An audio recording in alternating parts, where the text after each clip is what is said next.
ইসলামের দৃষ্টিতে বাজনা বা বাদ্যযন্ত্র সহ গান বাজনা করা ও শোনা হারাম এবং কবিরা গুনাহের অন্তর্ভুক্ত। তা যে কোনো গানই হোক না কেন। গান বাজনা হারাম হওয়া সম্পর্কে মহান আল্লাহ বলেন, তোমরা কি এ কথার অর্থাৎ কোরআনুল কারিমের উপর আশ্চান্বিত হচ্ছ, হাস্য করছো এবং ক্রন্দন করছো না? তোমরা ক্রীড়া কৌতুক করছো বা তোমরা সঙ্গীত গান বাজনা করছো? অতএব আল্লাহকে সেজদা করো ও তার ইবাদত করো। সূরা আন-নাজম আয়াত 59 থেকে 62।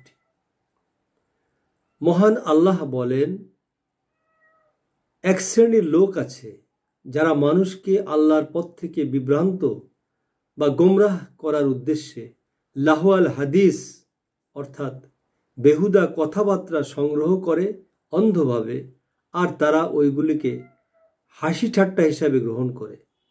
এদের জন্য রয়েছে অবমাননাকর শাস্তি।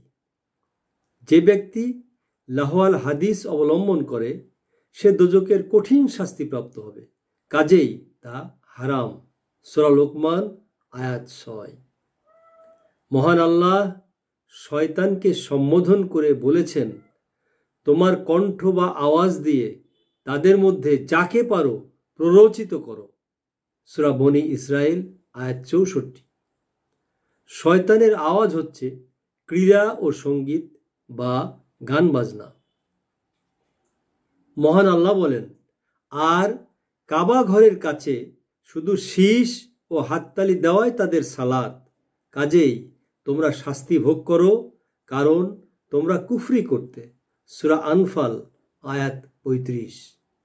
মহান আল্লাহ বলেছেন, যে ব্যক্তি দয়াময় আল্লাহর স্মরণ থেকে চোখ ফিরিয়ে নেয়,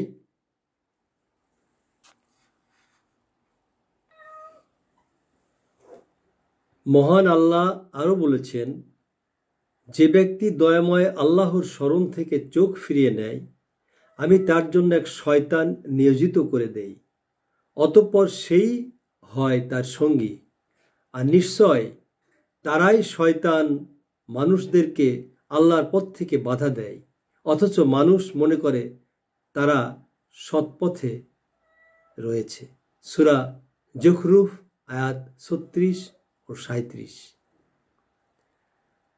গান বাজনা সম্পূর্ণভাবে নাজায়েজ, হারাম ও নিষিদ্ধ, কেননা গান দ্বারা অন্তরে নেফাক বৃদ্ধি পায়, অর্থাৎ একজন প্রতারক বা ভণ্ড ধার্মিক হিসাবে পরিণত হয়, যেমন পানি দ্বারা ফসল বৃদ্ধি পায়।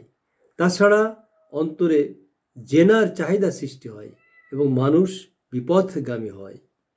রাসূলুল্লাহ সাল্লাল্লাহু আলাইহি সাল্লাম বলেছেন, আমার উম্মতের মধ্যে এমন কিছু লোক সৃষ্টি হবে যারা ব্যভিচার, রেশম, মদ ও বাদ্যযন্ত্রকে হালাল সাব্যস্ত করবে।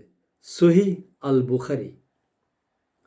রাসূলুল্লাহ সাল্লাল্লাহু আলাইহি সাল্লাম বলেছেন, আমার উম্মতের কিছু সংখ্যক লোক মদের নাম পরিবর্তন করে তা পান করবে।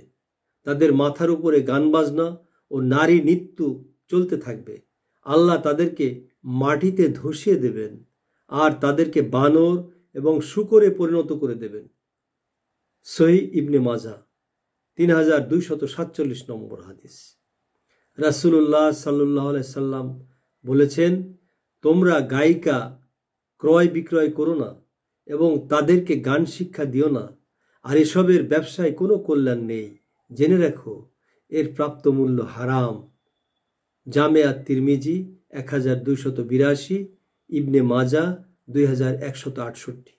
সর্বোপরি রাসূলুল্লাহ সাল্লাল্লাহু আলাইহি সাল্লাম বলেছেন, আমি বাদ্যযন্ত্র ও মূর্তি ধ্বংস করার জন্য প্রেরিত হয়েছি। আহমদ ও আবু দাউদ।